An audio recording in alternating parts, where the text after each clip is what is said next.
Okay. Well, first off, thank you for agreeing to speak with me. Yeah, I'm happy to be here. Thanks for having me. So why don't we start off with, tell me a little bit about yourself. Where are you from? Oh, okay. It's complicated. So I am, yeah, it's so annoying. I am Spanish American. So one parent is from Spain, one parent is American. I have both citizenships. I was raised mostly in the States, and I now live in Japan for about a decade. So you have a pretty good handle on living in Asia and then living in the States. So I'm sure you've seen kind of the differences in how um, feminism and LGBT activism are treated in those two different countries, right? Yes, I also lived in Korea for a few years, but less than three. And also, it's pretty different because by the time I moved to Japan, I was already an intermediate level and, quickly became proficient. And my Korean is terrible. Like, it's just garbage fire terrible. So, like, I was never, like, really able to integrate in Korea in a meaningful way. So, I can't speak too much about, well, about LGBT activism. I did do a fair amount in Korea, but still less than Japan. But yeah, I was involved in activism in the States when I lived there, which was, now a good amount of time in the past, but at the time I was involved in decriminalizing uh, removing sodomy laws from the books when they were specifically about just like, consensual same-sex contact between men and things like that. And yeah, and so I've been pretty involved in activism in both places, in the States and in Japan specifically. What got you interested in doing activism?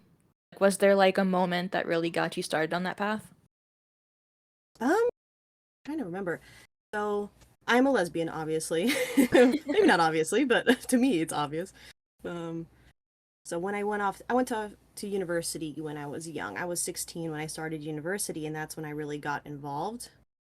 Um, because before that I was going to Catholic school, and maybe not the best place to pick up and get into activism. So at my first university, I could really kind of explore that and not worry about it becoming a problem. So I was like open at school at that point. And that was when, I mean, yeah, like a lot of places still had laws on the books that were, criminalizing same sex contact, even though technically they weren't really acting on them or whatever, and all of these things. So, um, and of course, this would be 2001. So it was a really hot topic at the time. Like that was really like people were talking about like, oh, is being gay immoral? And it was very much like a religious debate at that point. Like, there was no real basis for the conversation outside of religion. People are like, well, I think God says it's wrong. And we're like, okay, well, separation of church and state. Why does your religious belief have to impact laws and, all that? So that was kind of, it was kind of inevitable at that point. Like if you were gay, you kind of had to like make a stand because it was like the topic at the time.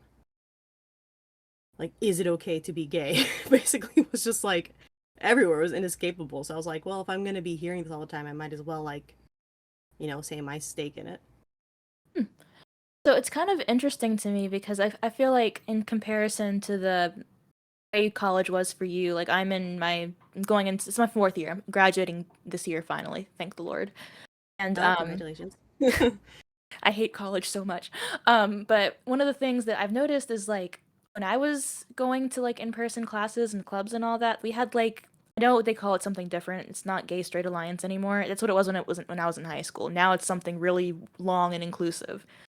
But there's no real fight or activism or really any camaraderie to any of those groups on campus because they're all really just centered around inclusivity and we're going to educate people on pronouns. Like we had like three or four different on-campus events where they would have somebody lecture about what pronouns were and how to use them.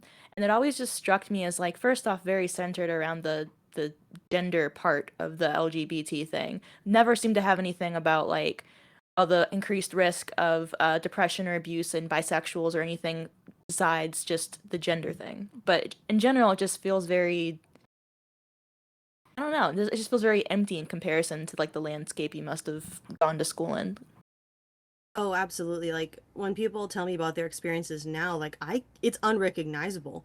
Like people say, oh, trans whatever has always been part of the community. That's not true. There was no trans people in these groups, and I was so it was so taboo at the time that our group was not even called the Gay Straight Alliance because that would have gotten us like, harassed, like that would have gotten us, potentially injured.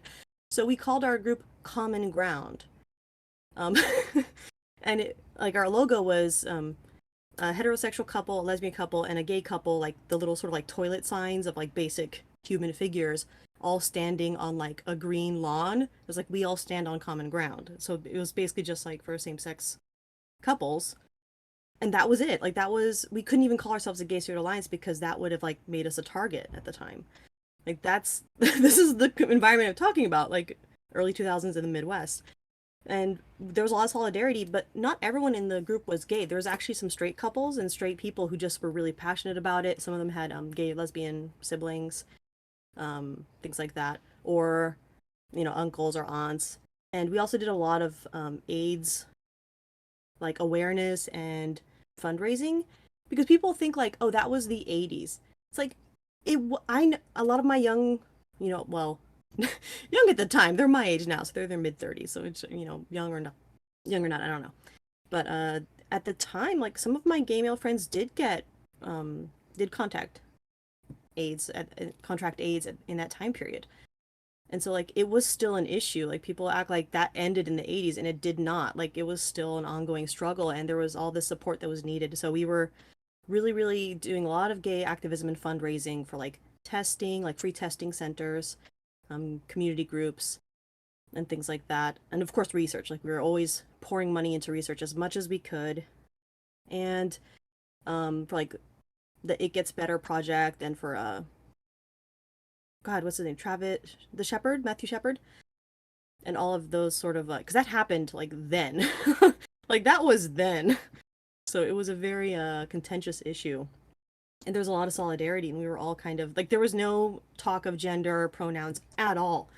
And I was involved in activism through all of my university years, which I started at 16, but I had a scholarship, so I just kept going for 6 years. I graduated at the typical time, even though I had started 2 years early. I was like, I'm not going to become an adult early. Why would I do that? So I was like, they pay for my rent. Like, I'm not leaving. You guys paying me to be here. So I graduated at the typical age. But so all those 6 years, I was heavily involved in activism. And my secondary university, the one I went to later, was a much bigger place I'll just say it, I don't care. It's University of Alabama. So it's a big school, like what, 30,000 or something? Oh yeah, my Something mom like grew up that. in Alabama, so I'm kind of familiar. Oh, nice. Okay. Yeah, I'm not from the area, as you may guess from the way I speak, but I went there because of a scholarship, and so that school is, it's a big school, and our at that point, God, we changed our name so many times. It was never anything with like genderism. I think we had the same problem that we couldn't make our branding or name too obvious, or we might get like pelted with rocks like that. So it's real fun being gay. So I think we called ourselves. We changed names a few times, but I think we were like Spectrum for most of the time I was there, and it was just like a reference to the rainbow, like These names are you really know. clever. I like them. Yeah, I'm not sure why. Like, cause everyone's like, "Oh yeah, ours is just called GSA," and I was like, "Oh, ours was not." And we just called it casually. We just called it Gay Club, which, like, I'm like, you couldn't do that now. You'd literally get stoned. But we called it Gay Club amongst ourselves. But the website and like the posters was said Spectrum, See, and it's then we really had like a interesting rainbow to behind me. it to make it like obvious. Obviously, the rainbow, like Yeah, yeah, like okay, get it. But we wouldn't say what it was about because we were just like, there we was a don't certain want need for to attract protection, which attention. I think Yeah. that's really interesting to me. For one, that you speak of it really fondly, like you seem to have like a real sense of community with those people, and I don't know. I feel like what we have in modern, like even when I was in high school, I think when did I graduate? I was in high school 2014 to 2015 to 2019, something like that. Oh God, And so I the was worst. there during the height, like when it was really building up, all Ugh. the gender talk. Yeah, And 2015 is when it really kicked off, right? yeah, like it was the strangest thing because I think it was like that year that like my uncles were able to get married, and like I think I came out like the year before to my parents, which was an awful choice. And just even going to the club, it didn't really feel like a community. It felt like there was just a lot of people who were socially awkward who were there, who claimed other things. Like they were just, the umbrella term, I'm queer, or they'd go for like asexual, or the further, like as the years went on, it was more gender stuff. It was, oh, I'm gender fluid, or I'm a demi girl, or I'm a demi boy. And of course, being, a high schooler, you're not going to question it too much. And I say this as someone who was like on Tumblr 8 hours a day, so that probably didn't help. Yeah. But we didn't really have any community feeling. We didn't have anything to rally against. We didn't have anything that really united us either, because everyone was there for vastly different reasons, from just this is the club where all the weirdos hang out and I'm a weirdo, aren't I so weird, to actually being gay. And even then, like, I think none of the girls who were in that club with me actually have ever dated a woman. They've all reverted back to that performative bisexualism where they say it on their profile but don't actually do anything, or they're straight now. Yeah. Yeah, it's very like, oh man, I'm just really grateful, I guess, for being as old as I am, because I feel like I mean, I guess I was in the States kind of at like I missed the golden period of like 3 or 4 years where it was actually okay to be gay. Like, but now it's like you get canceled. Oh, you're an actual homosexual? Gross, canceled. But there's like a few years where it was okay, and I missed that, but I was kind of in the lead up to it. And yeah, like I was very involved. I was always like, I think my very first semester, like I was 16 years old and very new to everything. But from my second semester onward, I was always like an officer in these clubs. Like I was really involved. I was always secretary or vice president or president. Yeah, kind of rotated depending on the year. But I always had a position of leadership in the organization. We went to protests. We did fundraising, like all of this stuff. We did a lot of stuff for what's it called, World AIDS Day, like December 1st or 2nd, the Day of Silence. We did a lot of protests for same-sex marriage, obviously. And what else did we do a lot of? Of course, and for like AIDS research and stuff. But yeah, like looking back, I remember it with a lot of fondness because it like that doesn't ring true for me at all. Like all these like awkward people who are just like, I have blue hair or whatever. Like there was none of that. It was just gay. It was all gay people. Like, like every single person there was gay.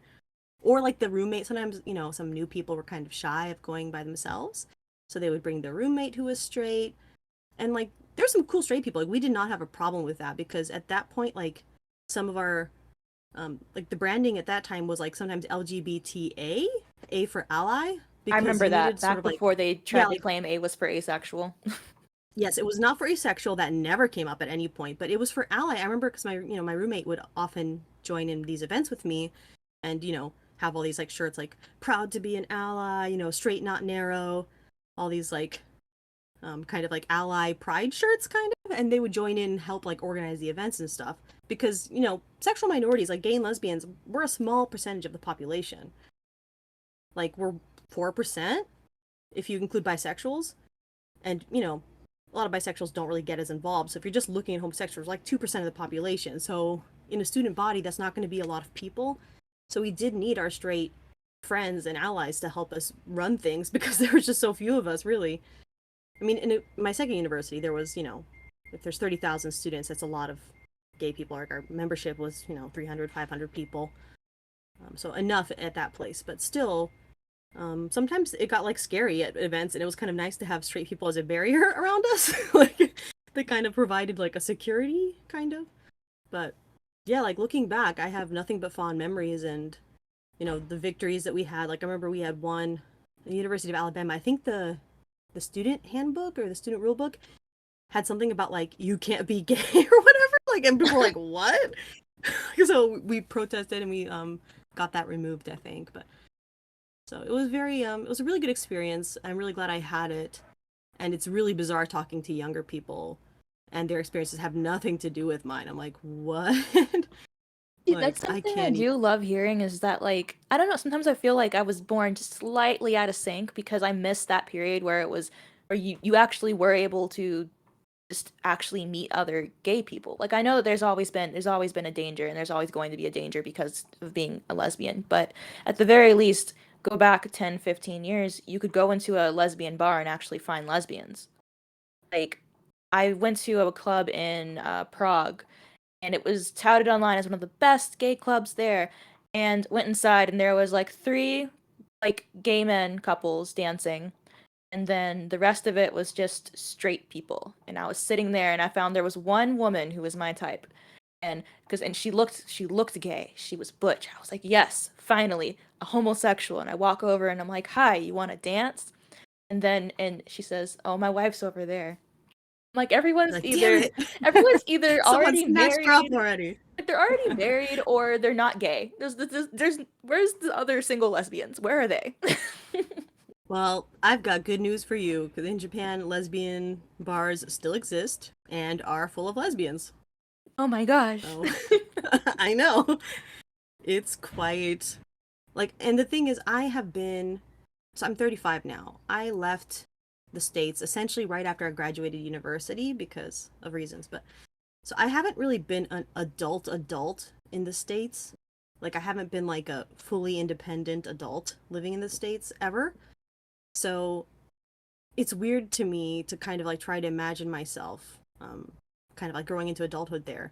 Like, I've always had lesbian spaces as an adult because I was in Korea, which also has lesbian bars, and now I'm in Japan, which also has lesbian bars and gay bars. You know, they're segregated, thank goodness. And there's mixed ones too. There are some that are mixed, like that welcome anybody, but they're not as common because people. I mean, like if you're a lesbian, like okay, gay men are fine, but if you ever make it a mixed place, it's gonna be mostly men.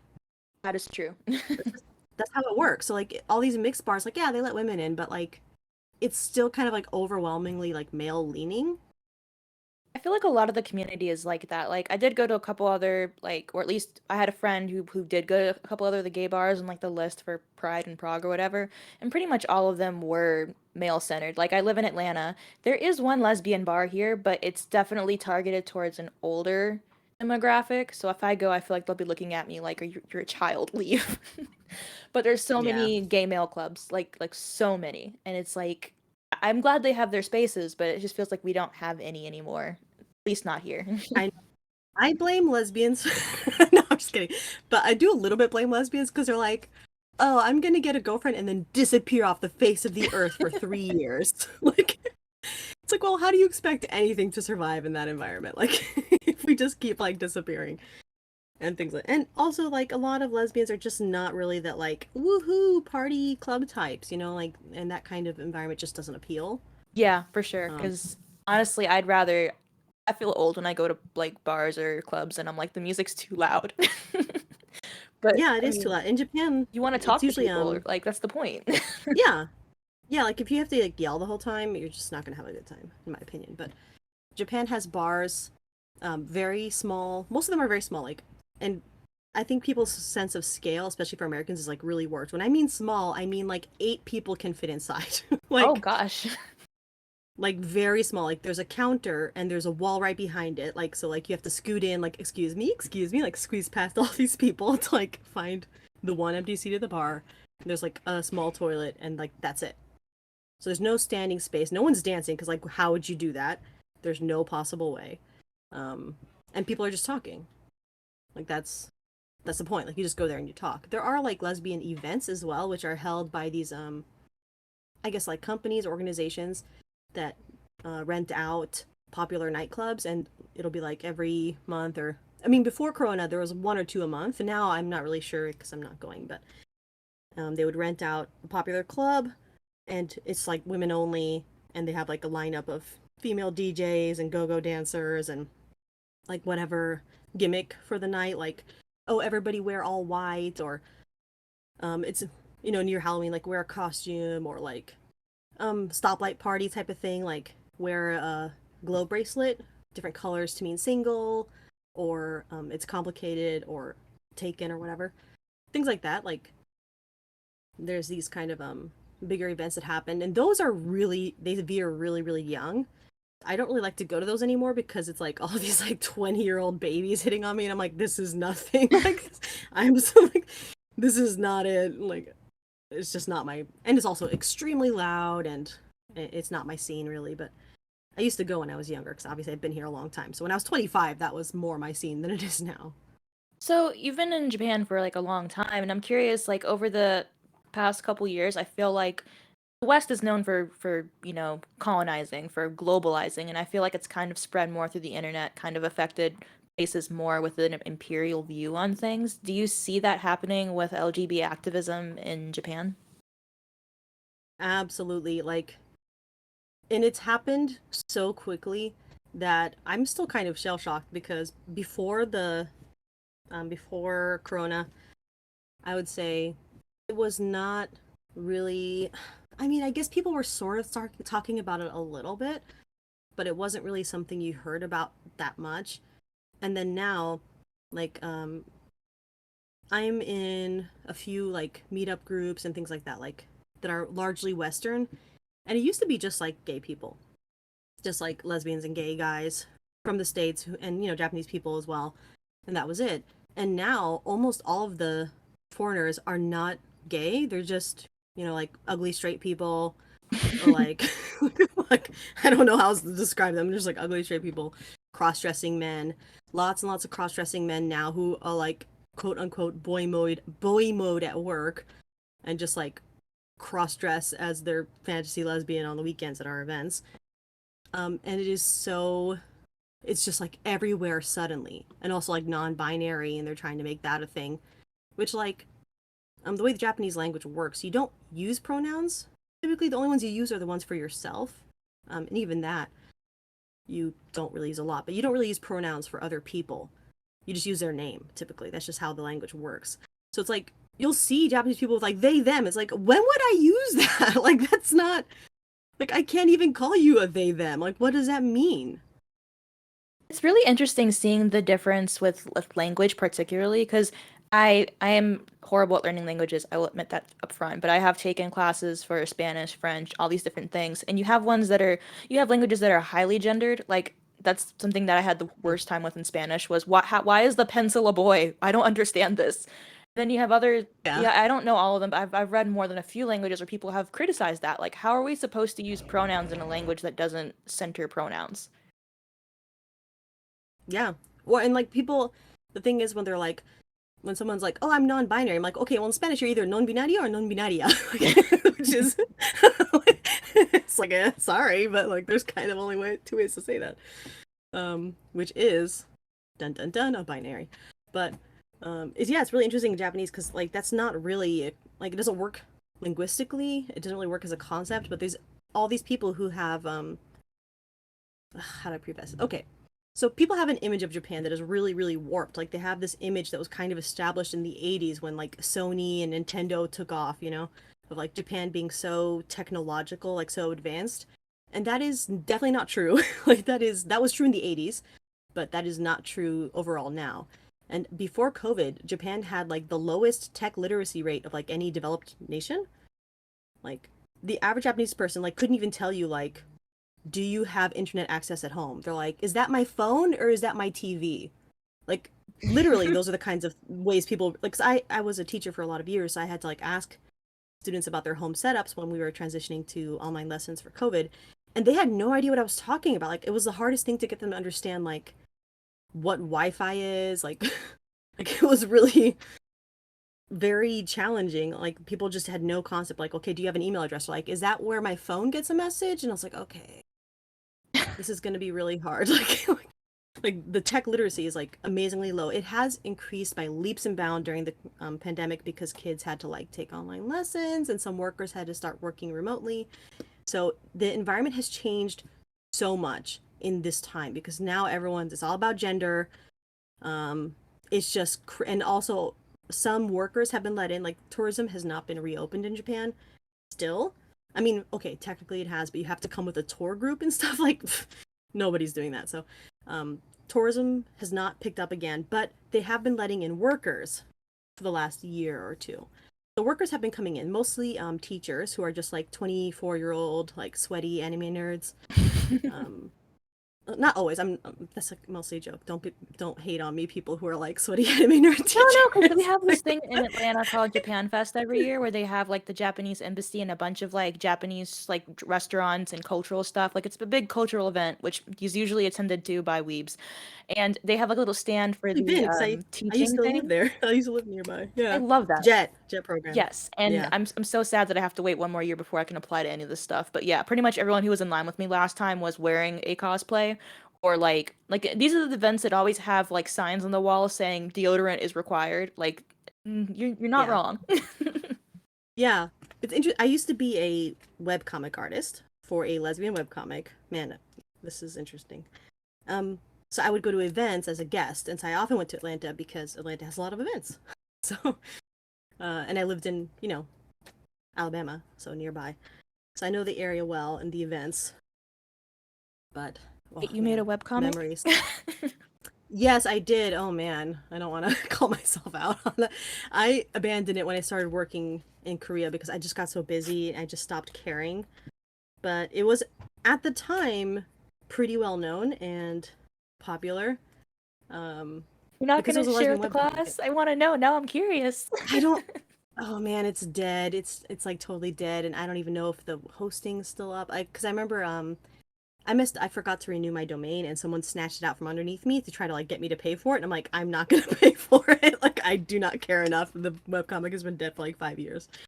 Um, at this point, even longer than 5 years. At that point, it'd been like 5 years. I lost the yeah, it just like the whole website got all messed up and I think I put it back up somewhere, but yeah, it's basically dead. I don't really want to talk about it on this because I don't like it anymore. Like looking back, I'm like, oh, cringe. But at the time, it was popular and popular enough to get me like as a guest at events and stuff like that. I am really just amazed because like the only I don't really read a bunch of webcomics or manga or anything like that anymore.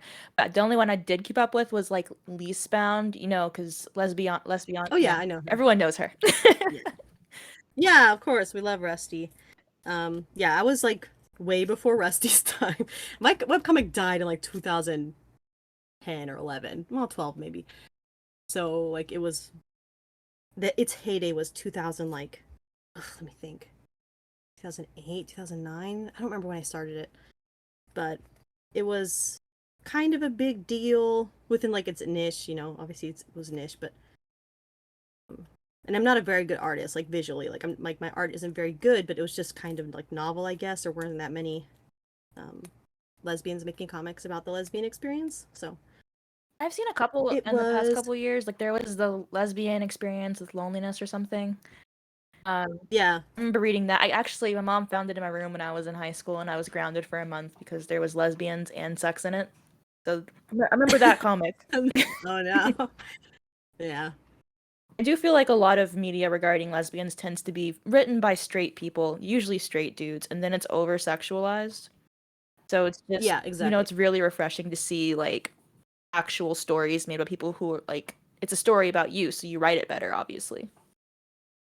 Yeah, and like my comic was just kind of about some like university friends, and it was kind of like each character was based on people I knew, and just kind of about like daily life kind of thing.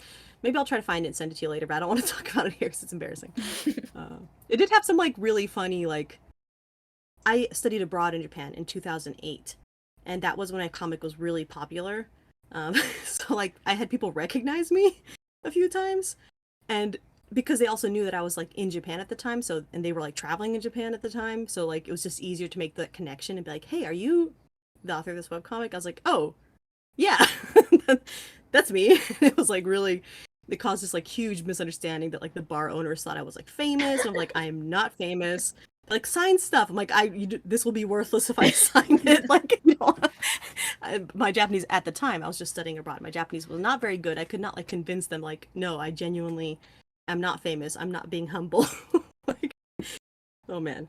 But where were we at? Okay, we were talking about weebs who come here, the JET program. So the JETs have been let in. They were one of the first people to be let in because, the government runs that program, so they can kind of make whatever happen when they want it to.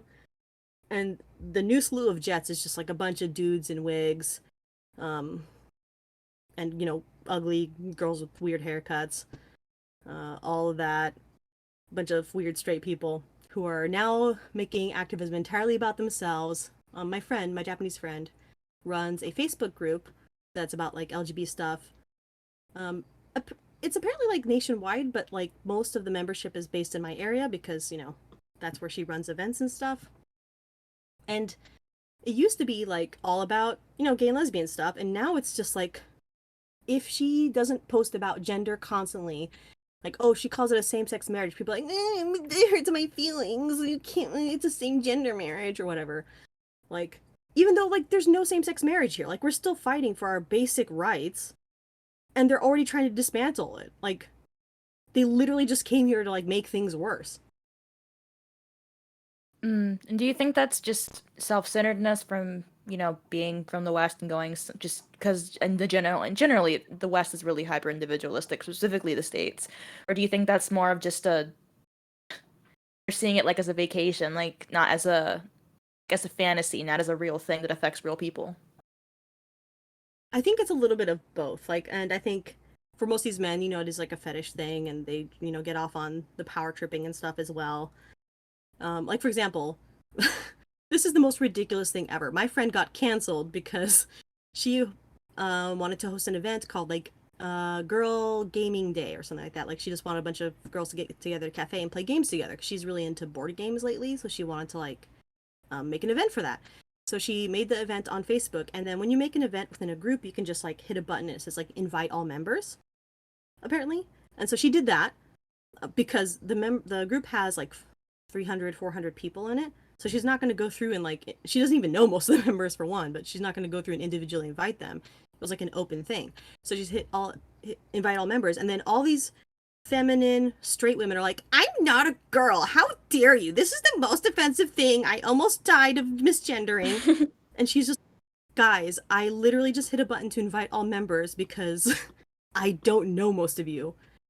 And I can't go through a list of 300 people and decide who to invite. And like all the gay guys who got the invitation were just like, decline. Like they had no complaints. Like all the gay men are just like, oh, have fun, decline. Because obviously it wasn't for them. Like it was supposed to be for girls only. And she even, like my friend, she kowtows to all this nonsense. And she's like, for anyone who identifies as woman. And they're all like, I do not identify as woman, even though blah, blah. It's like, oh my god. Like, so here she is like bowing and scraping to these narcissistic idiots for the audacity of hosting an event on her own her own Facebook group. You're allowed to curse. Like, it's okay. Okay. All right, I wasn't sure, but and then it's like all these. Oh, I won't use her real name because I don't want to call her out. But like her name, let's call her Brick because she's a woman who gave herself an object name, who is non-binary. Of course. Thanks, Rusty of Leastbound for Brick. And she changed. I think she's British, and she changed her passport to have an X in the sex field. Which, okay, I guess. And the thing is, that's not possibility in Japan. You can only be male or female. You can change your marker if you're transgender if you go through certain processes, but you can't make it to an X. That's not a thing. And so she was like, I'm trying to book airline tickets and I have to fill out the title or the sex portion with M or F, and it doesn't match my passport. What should I do, guys? And like all of these like Japanese people are really confused. They're like, you have to mark which one you are. Because if there's an accident, they need to know who they're looking for. And she's like, how dare you? You can't identify the sex of someone. And I'm like, and they're just like, but you can. Like, yeah, you can by looking at you. Like, she's like obviously female. It's like, yeah, you have short hair, but that doesn't stop people from knowing you're female, Brick. Like, what are you talking about? Like, I hate that whole thing where they're like, I'm wearing a button-down shirt, the ugliest clothes you've ever seen, and I have short hair, and therefore you will not notice that I'm a woman. And it's not only is that just really reductive, like, okay, so if I just change the clothes I'm wearing, I'm suddenly not a woman. Is that how it works for everyone, or is it just for you? But it's just like, you want to kick up a fuss for this. Like, I don't know. Like, there are certain times when, like, I go to an event and someone mentions only, like, oh, ladies, your husband must blah, blah, blah. I'm not going to kick up a fuss about it because it doesn't matter. Like, I don't need the validation. Yeah, exactly. Like, when you're a lesbian, we're constantly used to, like, being like, for example, when I was younger, I really liked fashion magazines and stuff, like 17 or whatever, back when print was still a media that existed. And I remember feeling, like, kind of alienated because it was, like, how to look good for your man, how to touch your man's butthole or whatever, like, all this, like, weird hetero stuff. And I was like, I don't care about any of this. I just want to see, like, nice haircuts and, like, you know, recommended lip glosses or whatever. So I'm fairly feminine. Which I saw a post on Tumblr recently, which made me laugh. It's like, yeah, within the lesbian community, I'm feminine, but like if you put me next to like a straight woman, I look like Bigfoot. Like, it's like, yeah, like it's weird how like within our community, people would be like, yeah, she's pretty feminine, but like if you put me in a group of straight women, like I do not look feminine at all anymore. But so I liked stuff like that growing up, and it was pretty alienating to like constantly be like, for your man, blah blah blah, go on 50 date ideas, and it's like, well, never from the perspective of like your date as a woman, but you didn't see me like dying of miss sexing my partner or whatever. Like, oh, so invalidating, I almost died. Like, no, It really just god, feels brick was so stupid. Like, brick. because I understand that, like, I feel like a lot of, particularly, I do feel like it's a very Western problem to not have actual problems, so they have to invent some to feel some kind of just Yeah, joy in their life. I have to have something. There's no problems they actually have, so they have to just invent them. Because it's like, yeah, yeah, they're always white. like growing The up, people doing this are like, all white, by the way. of course Like, they are, of course, because of like course. actually growing up as a minority, either racial or just being like gay or something, both like hell, I'm both of those things, and it's just something that like yeah, most things aren't catered to me. Most things leave me feeling alienated in some way. But you also have to realize that the world doesn't revolve around you. Like yeah, there are some things that are worth kicking up a fuss about. Yes, I'm gonna whatever country I end up settling in, I'm gonna make sure that I campaign for gay rights to have gay marriage. That's something that does make sense to kick up a fuss about. But to like argue with someone because a piece of paper doesn't say that I'm a lesbian on it, like that doesn't affect my reality that I am a lesbian. So it doesn't matter. Why would I kick up a fuss about this, about not being included in, I don't know, your magazine or your article? Like that's not something that really matters. Doesn't like, and we know what matters and what doesn't, because like the thing that like gay marriage was such an important cornerstone, like such a fighting point, because we knew how much it mattered, and like we didn't have it. Like when you don't have something that you need, it's obvious. Like you can't really ignore it. But these people just literally make their own problems and complain about it. The same brick person, she is a jet and she was teaching at like a preschool, and she was like, they were calling me a girl. It's like, well, yeah, because they have eyes and they can see that you're female. You have like tits, my friend. Like, I don't know what to tell you. Like, kids are not stupid. And she's like, it was so invalidating. The school didn't understand, and I wanted them to call me Mix Brick instead of Miss. I'm like, yeah, because we're teaching them English. We're not teaching them like this nonsense. It doesn't make any sense. Like, it's so. It's just like, oh my god, I just can't with these people. And it's just, it's everywhere.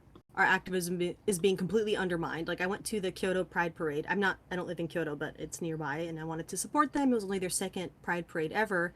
So I went, and I know some of the organizers, so name dropping, no. Like they're just lesbians who live in Kyoto. It's not a big deal. But so I went to the Kyoto Pride Parade, and it's full of like, it was actually interesting with the way they work here. A lot of the people in the parade were just companies that are like promoting themselves as being like pro or like not anti-gay. I guess really, they're not even pro-gay. They're just like not anti-gay.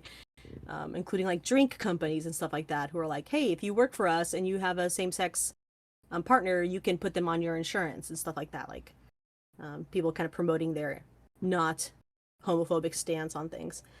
And so there's a lot of companies, and so like the employees are there with their families and stuff like that. So that's actually pretty nice to see like a show of support from all these companies, because it's not just like buy our stuff. It's like, hey, if you work for us, we'll treat you like a person. Which is like, okay, that's something. They're offering something other than consume. Um, and like, then there's a bunch of like foreigners who are mostly just like getting offended and having blue hair, and then a bunch of gay Japanese people as well. And then they had like a bunch of male, like obvious male cross dressers who are just like they're dressed like babies and stuff, Oh. and they're like they were, yeah. And it's like in the past, because like in Japanese, this is also important to state. There's like of course transgenderism in the new sort of like mind body spirit sort of religious sense is not really very well established, but male cross dressing as a fetish, like autogynephilia and stuff like that, is extremely well understood. Like, and it's much less even like taboo. Like people just know that's a thing. Like, oh yeah, like guys in their 40s will go out, like there's like straight or there's like cross-dressing bars for men to come like live their autogynephilic fetish and stuff like that. Like it's pretty known.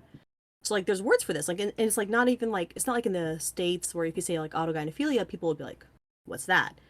No, it's very like, oh yeah, that guy's just a cross-dresser. Like everyone knows and understands this is just like a male sexual fetish thing. And they know that that's not being transgender. And there's like, oh, and there's like another word, what we would call the, HSTS, like a homosexual transsexual.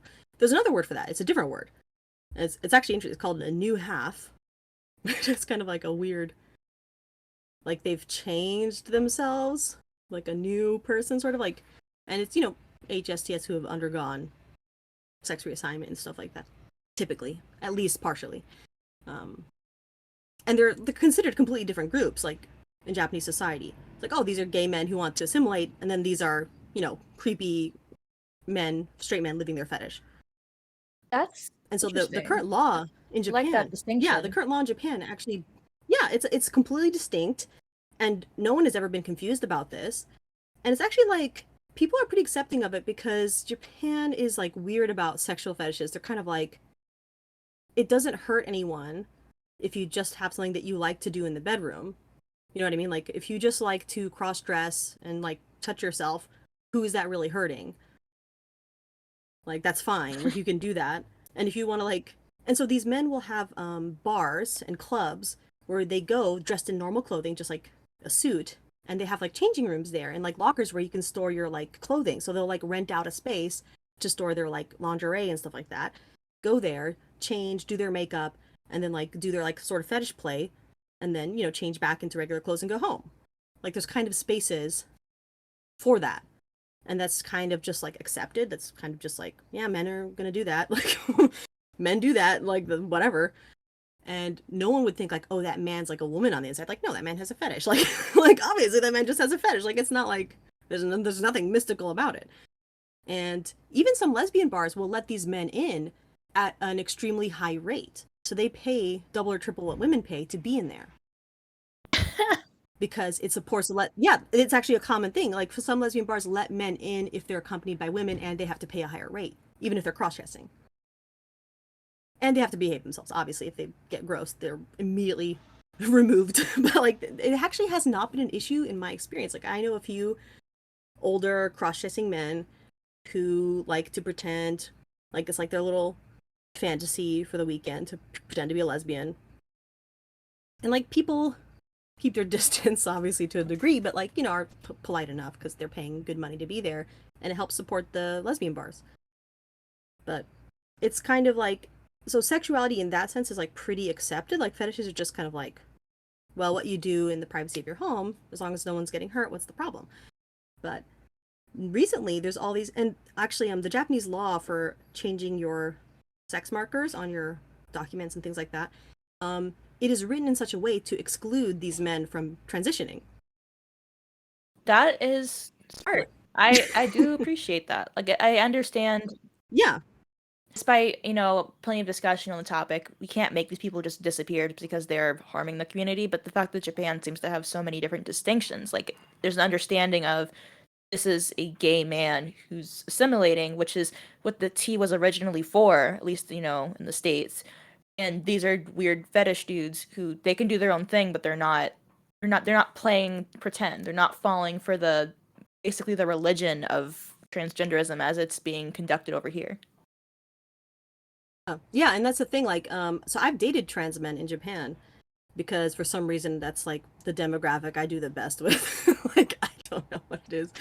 Um, I have a hard time getting dates in general that I'm interested in.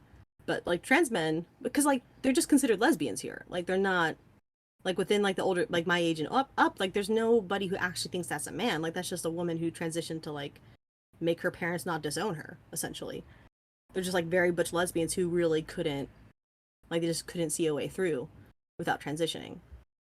It's sad, like it's really sad, and a lot of them have like fully because in Japan to fully transition like and have your documents changed over and things, you need to be sterilized, so you can never become a mother or a father.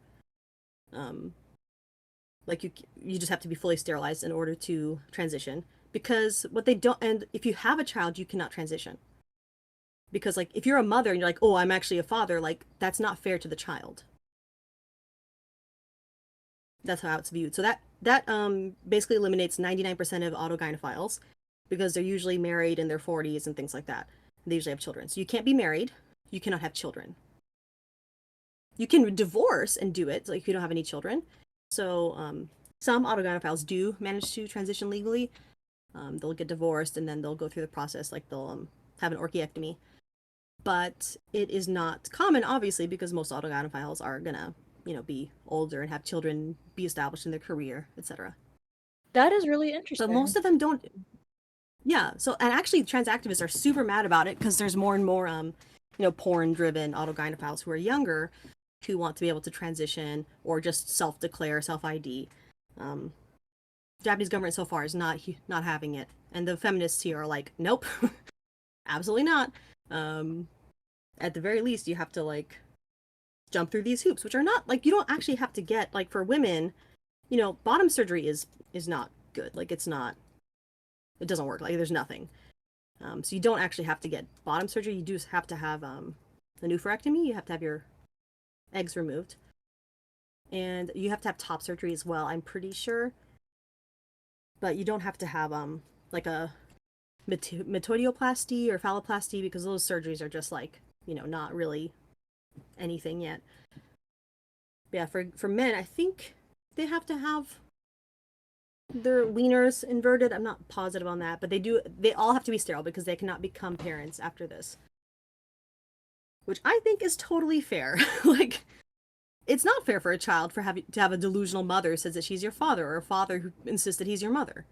I remember reading It's through a very couple like stabilizing. Facebook groups where it's like I forgot the specific name for them, but like the partners of people who transition and who are already locked in because they already had a kid or they already have a family and now they're dependent on that person for money or whatever, and it's just it's very sad to see like a person who you married a guy, you're a straight woman, you only ever seen yourself as a straight woman, you had kids with this guy, and then one day he says, "Nope, I'm a woman too, and I'm also mother to our children. I'm taking that role away from you," which feels very just that just feels like a very painful thing to do to someone, especially considering how big of how much importance that the role of mother plays in a woman's identity for many women.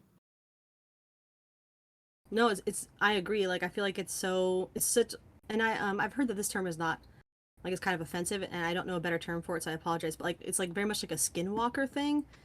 Like I feel like they are just like assuming they want to like assume our very like meat, like our the very like physicality of us. And it's so disturbing. Like it's not just like, oh, I want to pretend, I want to act like you, I want to pretend to be. It's like, no, I want to be you. I want to be you incarnate. Like I want to rip off your skin and live inside it, which is so disturbing. It's just profoundly upsetting. And I think Japan is on the right track with that, but like they're constantly under pressure to like make it easier to transition. And there's more people pushing the trans kid narrative, which is always like bunch of lesbians. It always seems to It's me always a bunch of like if lesbians. it's a trans kid's like a vegan cat, you both know who's making them do Mm, that. absolutely. Absolutely. And people are like, oh, they've always been there. I'm like, no, they have not. Like, it feels so demoralizing because I'm only 35. But like, I was there. I was doing activism in the 2Ks. And people are telling me trans people have always been there. Okay, well, my group had 500 members and not a single person was trans. So what are you talking about? We are university aged. So old enough to like get on hormones or get surgery if you wanted. And that was never even talked about. Like, it was not something we talked about. It was not something that was discussed or like educated, like nothing. Like that was just not like we included the T, I think, in some of our branding, but it was kind of just like lip service. And we're like, I guess this is a theoretical thing that we're doing. Like, we didn't have any transgender members or people who talked about transitioning.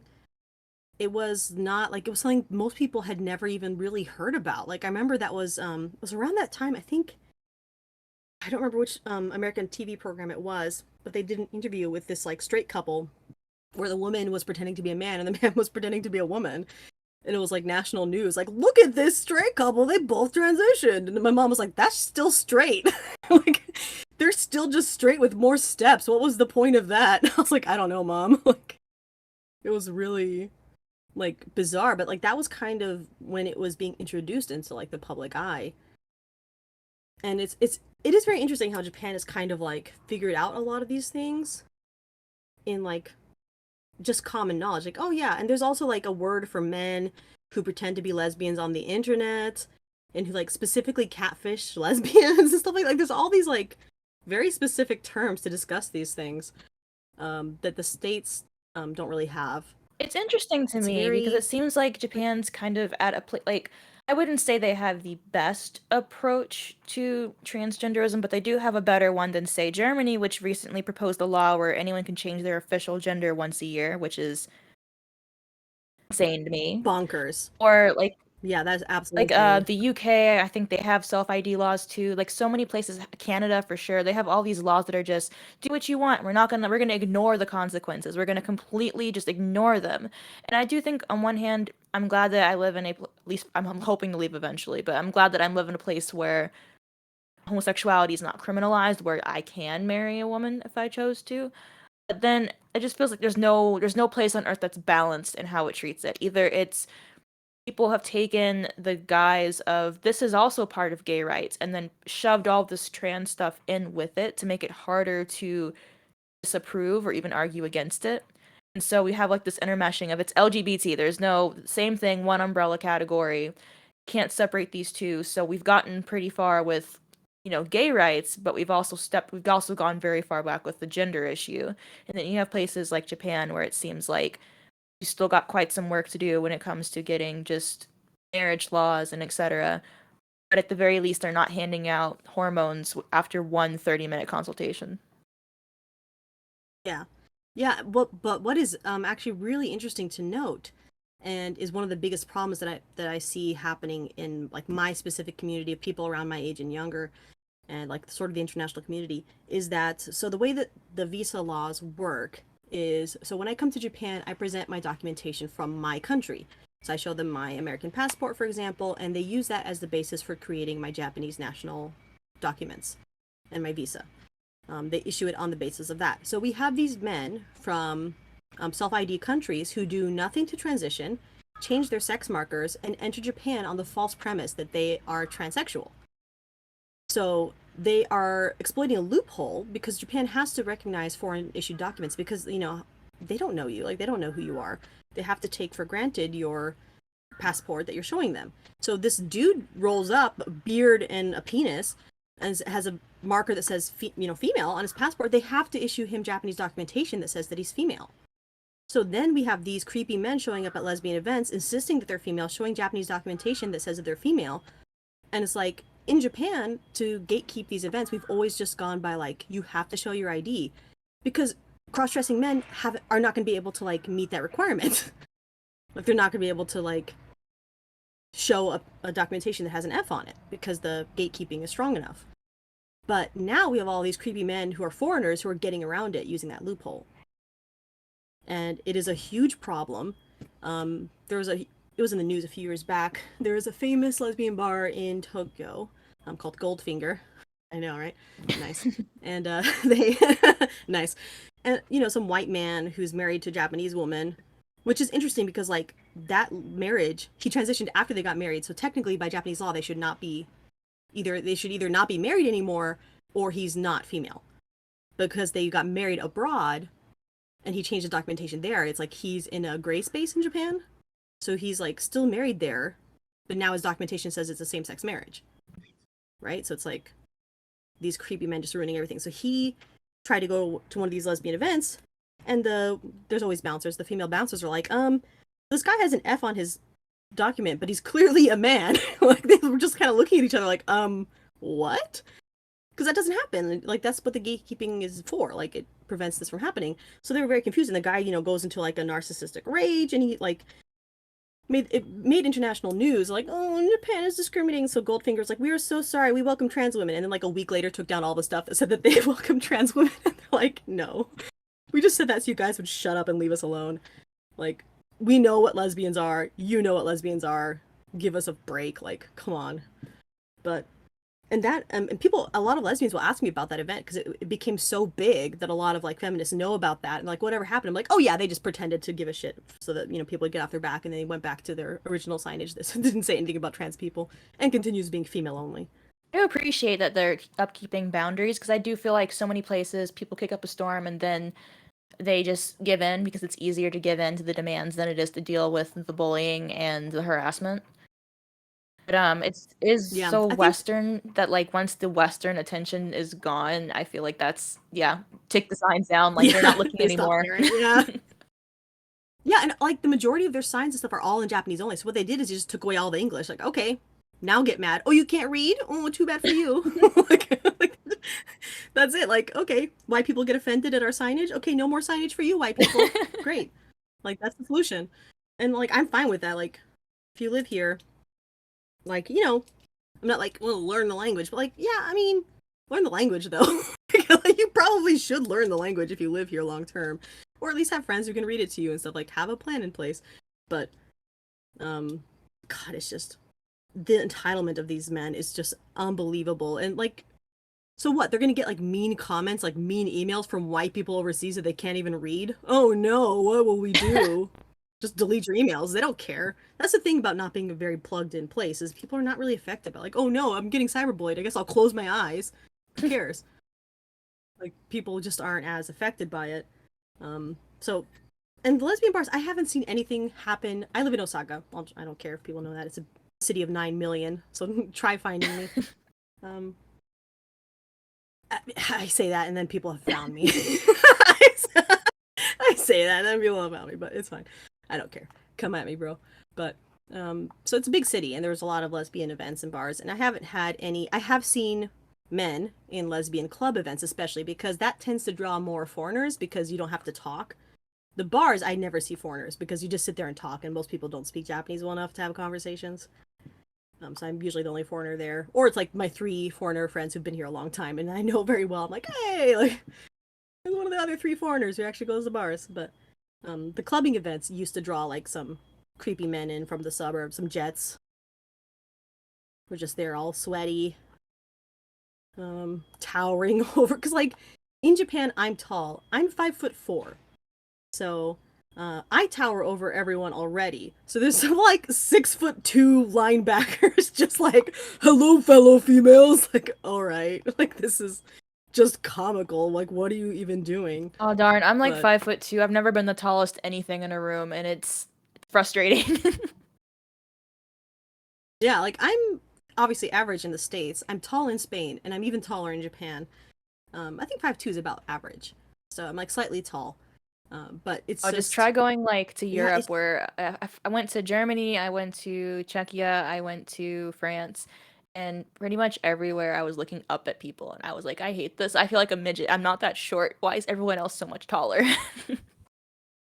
yeah, like go to Spain. I think 5'2" is about average. Well, I think the younger generation is getting taller, but like for my age, I think 5'3" or so is average. But so I'm slightly tall even in Spain. But yeah, in Japan I'm relatively tall. But it sounds to me But yeah, that it's just like you seem to still have a community going strong there in Japan. I feel like especially in the States, part of it is that we're just such a big ass country that it's not easy to meet up with people. I feel like in smaller countries it's a little bit more feasible to meet people spread out across your country. But it's just one of the defining things of I think the lesbian experience for someone my age right now is the loneliness of being in like basically being incapable of meeting other people. Everyone that I've met online, like everyone that I've met, I have friends, they're just all spread out across the world or across the states through like Discord or whatever. And it's great and all to know that there are people out there who, number one, agree that sex is a biological reality and not a social construct and that are gay, but it's also just very lonely to be like, who are you gonna date? I dated the whole 3 lesbians that were my type in the state. Now what? yeah, yeah, I think it is a density issue and like just the scope of the United States, for example. But and Japan is like it's a relatively large country, but it's very dense population wise. Like people gather in the cities, and like the way the cities are kind of spread out, you don't have to travel too far to get into a city, and there's all really good infrastructure, so you can take a train. No matter where you live, you can take a train and get into the city. which is not true in the States. So it is very fortunate for that. And I used to live near Seoul in Korea. So again, I never really had an issue with meeting lesbians and actual lesbians at the time. So if I want to see actual lesbians, I can just go to a lesbian bar. Those are full with actual lesbians.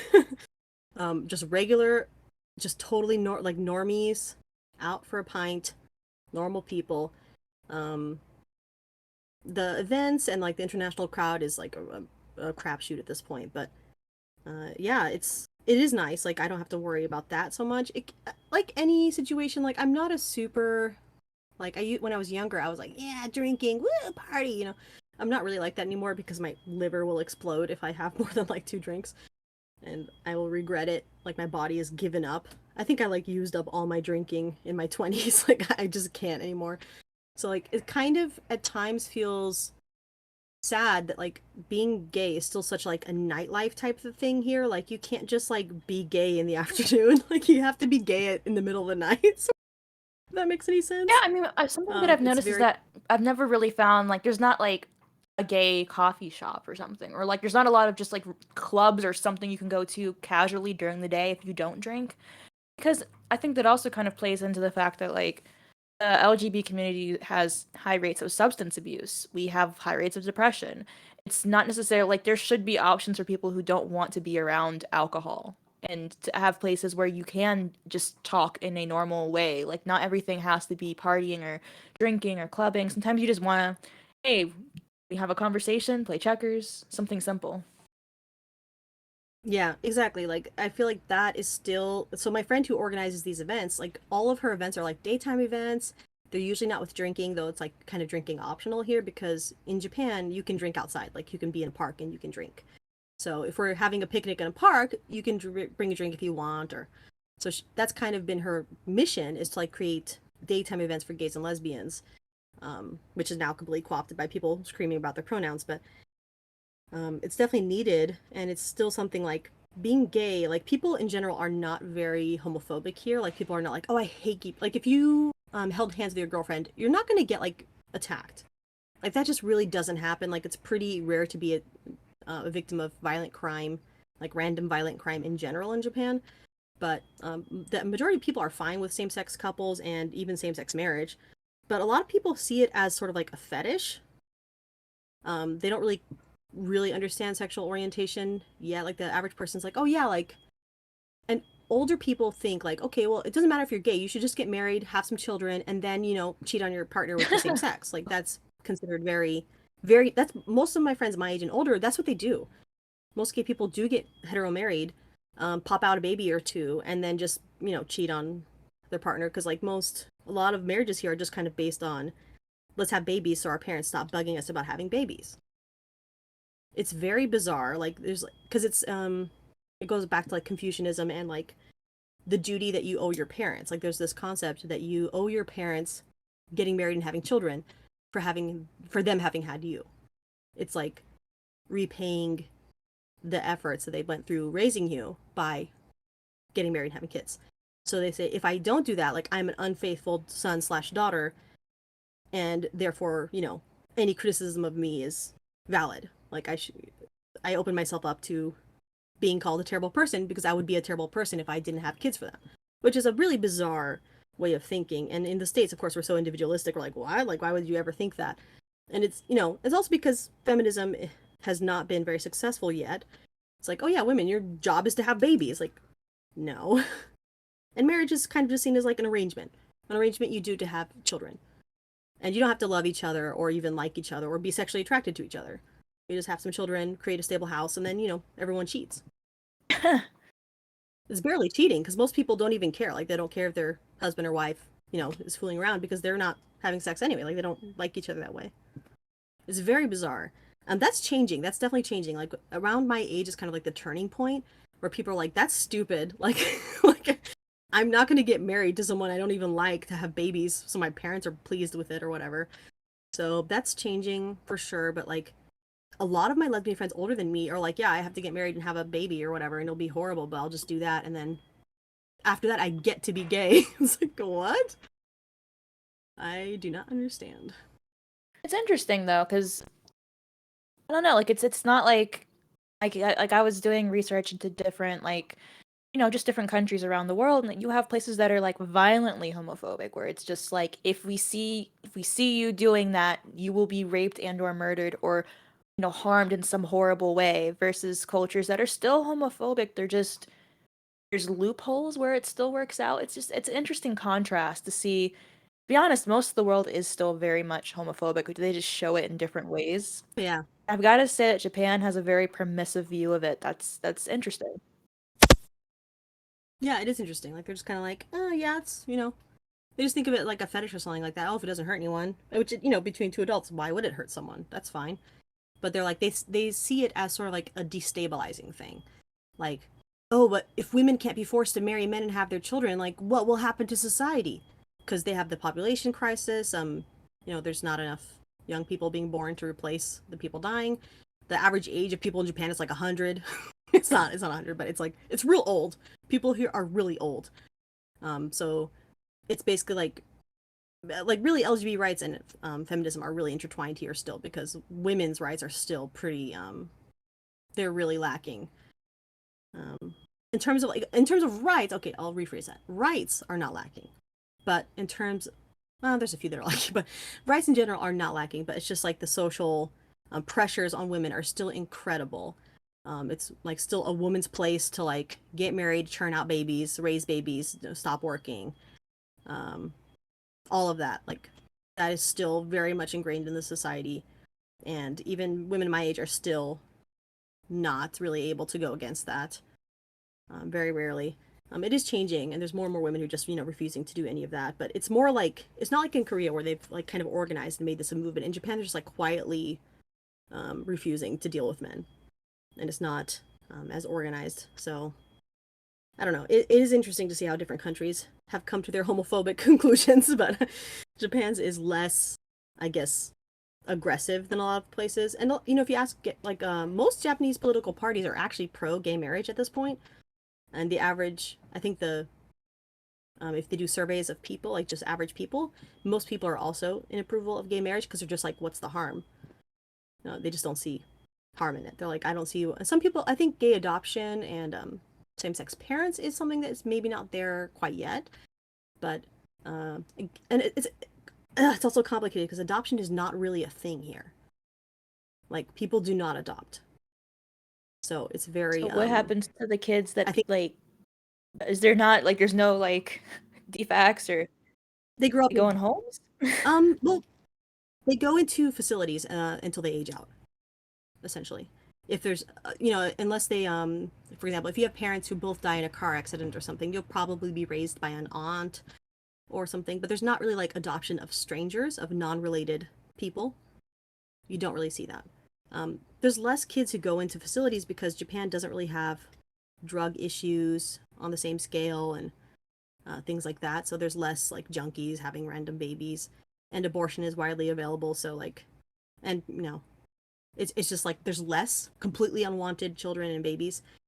Of course, children become orphans if their parents die, but in those cases, they're usually adopted by relatives. But adoption is not really a thing. So yeah, most kids who do end up in a facility for whatever reason just age out. Like they just stay there until they age out. Hmm. Yeah, adoption here is usually between adults. Like a family-owned company will adopt, like if they don't have an heir, they will adopt another adult into the family as their child to continue the family-owned business, like for inheritance purposes. I have heard Essentially, of that. I've heard so of that that is the one most before. common I just form. didn't realize Yeah. because I work not in the field of like social care or anything, but I do work pretty closely with victims a lot, and there's a lot more children than you'd expect to come through those doors. And so a lot of the times it's like, okay, well, where are they going to go after this? And the answer is either back home or to like they have their garbage bag full of belongings because they don't get suitcases. They give them garbage bags and they just go to like a group home until like unless a relative is willing to step in and get them. But adoption's pretty like adoption in general is pretty common. I mean, so it's just pretty it's I know I keep saying it's interesting, but it really is interesting to me to see the differences because um like I said, I was a weeb growing up. I no longer really watch anime because I feel like it's all gotten stupid. Oh yeah, it's real bad these days. Like there's a thing. I used to watch anime. Like I like it's one of the reasons why I was interested in Japan when I was a youth is that I was also a weeb, but I was like pretty like down low about my weebness. Like I kept it under control, but still, in my heart, I was definitely a weeb. See, like I said, like I was like the program advisor for anime club when I was in high school. Like I got to choose the anime, but like my tastes were always like horror and usually 90s. Like Revolutionary Girl Utena was like one of those things that I watched that Oh my like God, changed yeah. my life. Like there's sometimes just like actual like works of art of media that like actually changes something about you. Utena did that for me. Oh my God.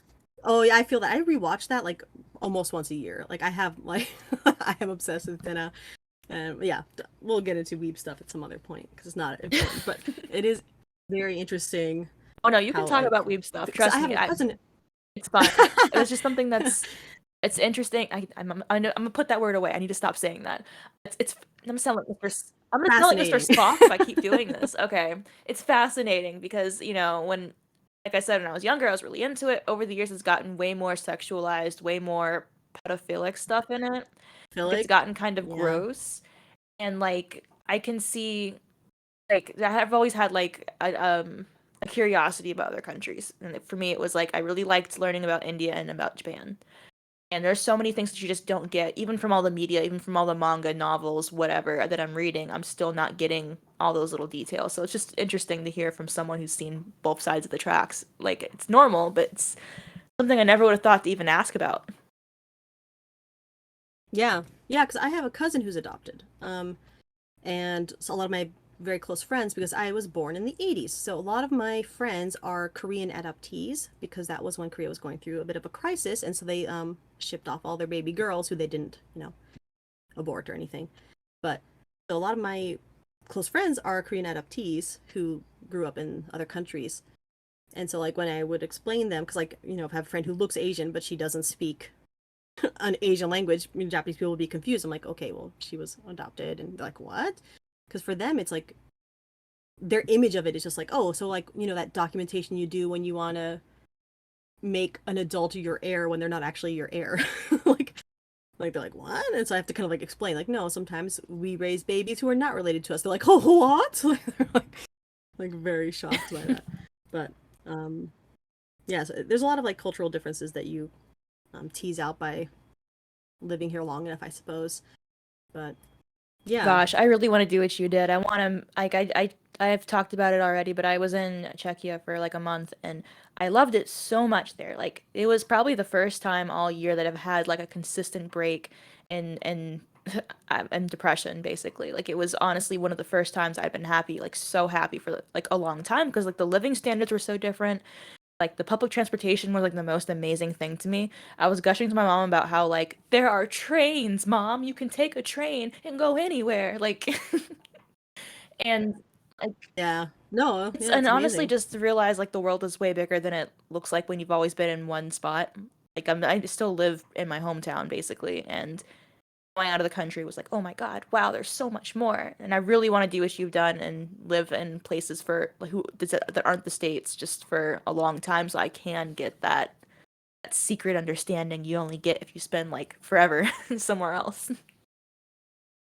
Yeah, yeah, like I don't know. It has its ups and downs, I suppose. And I'm kind of at a crossroads right now where I have to so I'm at the cusp of earning permanent residence in Japan, which is like citizenship light. It's not citizenship because I will not get the right to vote, and my residence will have some limitations to it. For example, like I can't just leave the country forever. Like I'm American, but I can just leave the states for 20, 30 years, and that they're not going to make me not American. Like they can't do anything about that because I'm a citizen. So I would be able to have my rights revoked if I left Japan for more than a year without any contact or anything. So but there's drawbacks to doing that and there's benefits to doing it. So I'm trying to decide like, am I really gonna stay here forever? Am I gonna get that permanent residence? I'm really tempted into doing like I changed jobs earlier this year and I'm now in an industry where I can work remote. So I'm kind of tempted to go that like digital nomad kind of path, which is such a gross term that's like such a dude bro thing now, but like because I'm kind of split between three countries in terms of my loyalties, like I've got Spain, I've got the States, and I've got here. I'm like, well, could I just kind of like rotate around between the countries? Like if I have remote work, you know? Um, so I don't know. I love living here, but some aspects of my life just feel like socially not as satisfying, like not being close to my family. My best friends, my very, very closest friends don't live here. One of them did, but she left like 5 years ago and she's not coming back. So, like, I have close friends, like pretty good friends, but it's just not the same. Like, and I can't, like, I'm fluent in Japanese. I passed the highest level of the proficiency exam about 9 years ago. I can read books, I can, communicate fully. I do my taxes in Japanese, all of that. But it's not the same. Like, I'm pretty funny and charming in English, if I do say so myself, but like, I can't quite, like, communicate with the same amount of like charm and humor in Japanese. Like I still have, I'm like working through a filter of like um what I want to say is not what I can say in 100% of cases. Like it's like I'm saying 95% of what I want to say. I have to change, like I don't know the exact proper word for this. I'll use a word that's similar enough. And so anyone who's like learned a foreign language will understand what I mean, but like I'm not fully myself in Japanese. So like it's just like even when people like me, I'm like I feel like they don't really know the real me in a way. Yeah, You I know what I mean, mean? I I'm not fluent in anything besides English. There are so many small details to how we communicate that you just I don't think you really can ever pick up this to the same level as a native speaker unless you're learning as like a child, just because like irony Yeah. or entendre, stuff like that, that's very cultural. Yeah, You have to exactly. just know. Yeah. Yeah, like if I had more, because my Japanese friends here, like they typically don't speak English. Like we communicate entirely in Japanese, or they kind of speak English, but like at a much lower level than my Japanese. So like even if they were like, um, so like for example, if they spoke my level of, or if they understood my level of English at the level that I speak Japanese, maybe that would work because like even if I spoke English, they would understand it completely, even if they couldn't like communicate to that same degree. But like my friends aren't really like that, so like I just kind of feel this sort of like a kind of loneliness, like a loneliness of not being known. You know what I mean? Yes. So part of me is like, yeah, and I don't have a wife, and I would really like a wife. Like, so I'm like, I just feel like I do better in the States because I'm very charming and like ridiculous, and I tend to like have no problem finding dates there. And here it's like, yeah, I'll get asked out or whatever, but I'm like, it just, there's nothing. Like, I don't feel that spark as much. Like, I just have a harder time dating. Like, I don't know. Some part of me is considering going back to the States because that's where I have the most success. And I'm like, ugh. And I feel like we would just get each other on a deeper level. But I love living here. There's so many good things about living here that I'm like, I don't know what to do, you know? I'm kind of stuck between a rock and a hard place. But I'm thinking about taking the permanent residence and then just like living half a year here, half a year in the States, maybe? Like back and Well, I mean, forth. if you meet someone So in I the don't know. States, I mean, I feel like part of it is just lesbian dating culture for me has been we've known each other for 3 weeks. If you want me to move to your state, I'll do it. But I don't know. If you come to the States Yeah. and you find a girl and you're getting along and you're like, I'm going back to Japan in a month. You want to come with? I think it would work out for you. That's kind of what I'm thinking. So like I know how lesbians are. I'm like that might work for me. And also like I have a niece and nephew in the States and my sister it's like I said, we are half Spanish, half American. My brother lives in Spain. My sister lives in the States, and my parents move between the two every 6 months. So I've already kind of split my loyalties there. My sister cannot relocate. My sister is stuck in the States indefinitely for reasons that are too complicated to explain, but she cannot relocate. She is stuck in the States. So, like, if I want to be involved in my niece and nephew's life, I kind of, I should really consider living in the States at least part of the year. And I'm like, I could just live in my parents' house for free. They leave for 6 months. Like, free house. So, I don't know. That's what I'm leaning towards right now. I have 6 months. And, if I had a wife, she could come to Japan even without a visa for 6 months because, like, tourism. Yeah. So I'm working it out right now. So I don't want to leave Japan. It's the only place I've been like a real adult. And that sounds really strange because I'm not Japanese. And again, disclaimer, I'm not Japanese. 0% Japanese by heritage. I moved here as an adult. I have integrated to society to some degree, but like I am not claiming to speak on behalf of all Japanese lesbians or feminists, obviously. This is just my experience that I'm speaking on here. And I think it's still an And it's like experience that, obviously, we want to hear colored by though, mine. because like I've talked with I'm trying my best to talk with people who aren't just from the States because obviously I'm already here. I know what the States are like. It's experiences that are beyond Yeah. like our backyard that really need like more attention towards them because I don't know if you paid attention to Letitia Kai. She does the hair art. Oh, I Like love her. Yeah, I stories like love her. hers need to be heard more because a lot of women in the West are like, yeah, we're done with feminism. We don't need activism anymore. And you need to be reminded of the fact that that's not a universal truth. There are still many places around the world that still very much need feminism, and it's not using them as, I don't know, like sometimes people use like the black trans woman as like a token thing. It's not a token thing when it's like a Hmm. good 40 to 50% of the world is still hell for women to live in. Yeah, and we're in a mutable category. It's not like we can just be like, oh, for example, most religions are technically mutable. Like you can change religion. You can't really change your ethnic group, which, won't help you in most cases because a lot of what people are, anti-Semitism is not specific like I hate the Jewish belief system. Like it's not that. Like it's not, I disagree with the Talmud or whatever. No, it's very specifically like a based on ethnicity and things as well, but um sex is an immutable category. Like we're not gonna like identify our way out of this one, girls. Like we're kind of stuck dealing with fixing how the world treats us because we can't change what we are. Like that's just how it is. So yeah, and I feel like of course local activism is so important. Like nobody knows the needs of a local area than the people who live there. Like we know the needs the best, right? But there's so much need for like international, like global cooperation, in my opinion, that I love to see people kind of reaching out and trying to like see what other people are doing, what's working, what are your needs and what are your pain points, kind of.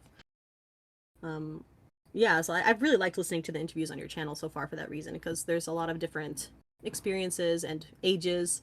Like listening to like younger feminists than me is so it's so eye-opening, I guess. Like I kind of lived in a bubble until fairly recently because like this genderism stuff wasn't happening here.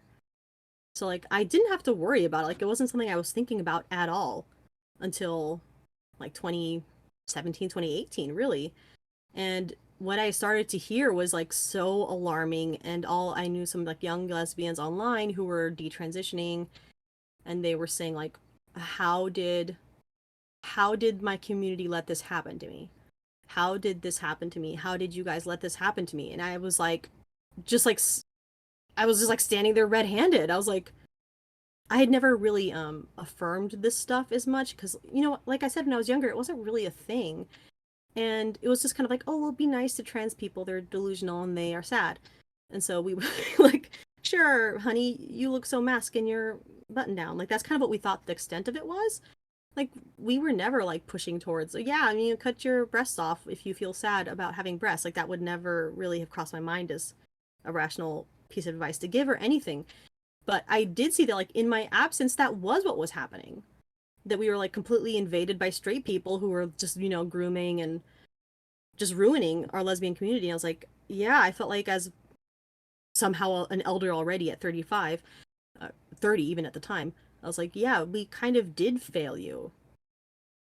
Like, but at the same time, how could we're 2% of the population in terms of homosexuals? How could we stand up against all the autogynephiles and spicy straights of the world? Like, we're outnumbered. We're simply outnumbered. Like, exponentially outnumbered. Even like, if 5% of the male population is autogynephilic, like, what are we gonna do It's about it's that? so it's like the LGB population is somewhere around like, what 3 to 5. I mean, sometimes I've heard up to 6.